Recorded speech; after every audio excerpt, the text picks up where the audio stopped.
Israel's parliament has approved the first part of a controversial judicial overhaul pushed by Benjamin Netanyahu's government that has sparked the country's worst political crisis in years. The vote came after a stormy session in which opposition lawmakers chanted shame and then stormed out of the chamber. The Knesset on Monday approved the bill, which prevents the top court from using the standard of reasonableness to strike down government decisions. The overhaul calls for sweeping changes aimed at curbing the powers of the judiciary, from limiting the Supreme Court's ability to challenge parliamentary decisions to changing the way judges are selected.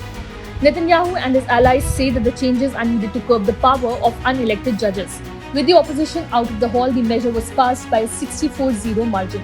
The recent approval reflects the determination of Netanyahu and his far-right allies to move ahead with the plan, which has tested the delicate social ties that bind the country, rattled the cohesion of its powerful military, and repeatedly drawn concern from its closest ally, the United States.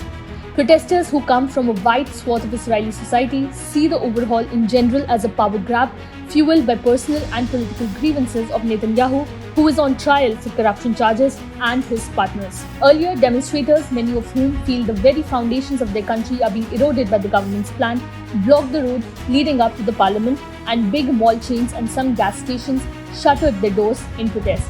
Further ratcheting up the pressure on Netanyahu, thousands of military reservists have declared their refusal to serve under a government taking steps that they see as setting the country on a path to dictatorship.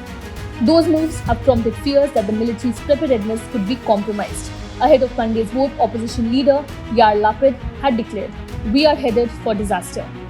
Netanyahu supporters meanwhile thronged central Tel Aviv, normally the setting for anti-government protests. Netanyahu paused the overhaul march after intense pressure by protesters and labor strikes that halted outgoing flights and shut down parts of the country.